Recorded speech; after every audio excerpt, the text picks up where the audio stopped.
Hello, habari sana mafollowers, wafuatiliaji wa masomo yangu ndani zaidi. Na kila sababu ya kushukuru kwanza Mwenyezi Mungu kwa kunipea neema na uzima wa kufika katika siku hiyo leo. Jina langu linaitwa Simeon Salmon Maige, huku kalamu yangu ikiwa na Mwalimu Simeon Maige. Karibu sana.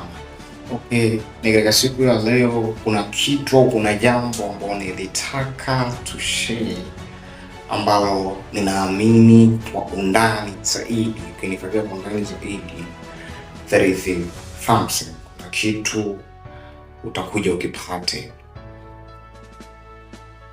Story yangu ya leo au mafundisho yangu ya leo nitazungumzia kitu kwenu ambacho kinaenda kwa jina la the dependence and the broken foundation. The dependence and the broken foundation. Okay, ni Mwalimu Simeon Maige katika social media mbalimbali ninazotumia. Karibu sana katika social media ya YouTube, ukiandika Mwalimu Simeon Maige and there YouTube utapata vitu vingi. So ninapofundisha hapa kwenu, pia hata YouTube ukienda kuandika utakutana na mafundisho mengi zaidi. Okay, leo nitaomba niangazie hichi kitu, na kabla siangazie hichi kitu nitaanza na story moja ambayo imebase katika reality life. Story moja ambayo imebase katika ukweli ndani yake.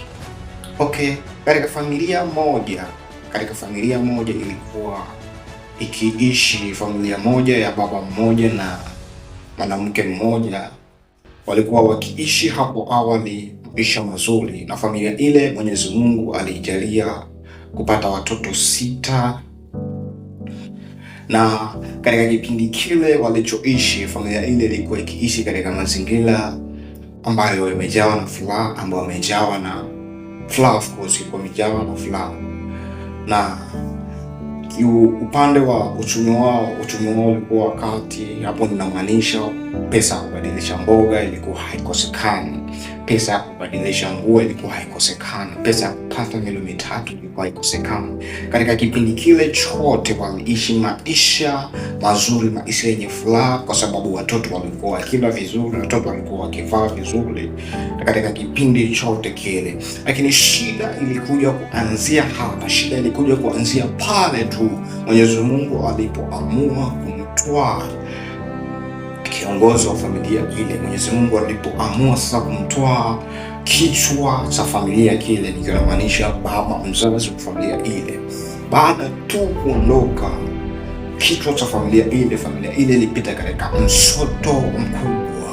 Basi ule uchumi wa wakati wa kubadilisha mboga au kubadilisha milo mitatu, kula milo mitatu kwa wakati ule, ukaondoleka, ukapotea kabisa. So familia ile iliingia katika situation ngumu, na it's so sad kwamba hata mtoto wao alikuwa hata alikuwa bado hako katika uwezo, hajui nini maana kujitafutia kipato chake. So wakajikuta wanaingia katika struggle kubwa ya maisha, wakajikuta wanaingia katika wimbi kubwa la uchumi la kimaisha, kwa sababu kwa wakati ule walikosa nini cha kufanya, kwa sababu ilikuwa just ni ghafla tu Mwenyezi Mungu akaamua kumtoa kichwa cha familia ile. So baada pale miaka kadhaa ikaenda, wakapitia katika msoto mkubwa.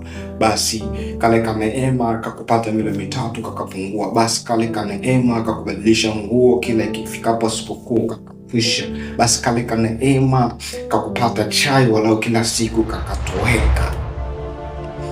Wakaenda mbele, basi kafikia wakati mpaka mwanamke au mke wa yule kichwa cha familia akadiriki kufanya mambo ambayo mwisho wa siku alikuwa akimuudhi Mwenyezi Mungu, kiasi kwamba alikuwa akifanya mambo ambayo yako kinyume ili alau apate kipato cha kukidhi familia yake, kwa sababu ukizingatia mtoto wake wa kwanza alikuwa bado hata haelewi nini maana ya kujitafutia kipato chake, nini maana ya kujitafuta, alikuwa haelewi. So mwanamke yule akaingia katika struggle kubwa, angalau aelewe familia yake wakati ule, basi endelee kuishi vizuri, wakajikuta anafanya mambo ambayo hayakumpendezi Mwenyezi Mungu, kwa sababu kichwa cha familia wakati ule kilikuwa kimekwisha kutoweka. Okay, story ya leo kama nilivyokwisha kusema ina base katika reality, ina base katika ukweli ndani yake. So nitaomba niishie hapo, na kabla sijaishie hapo, kuna maswali mengi nikaorodhesha pale nikisema, je, unafikiri lilikuwa ni kusudi la Mwenyezi Mungu kukiondoa kile kichwa cha familia, au je ilikuwa ni mpango wa Mwenyezi Mungu kumwondoa yule baba mzazi wa familia ile?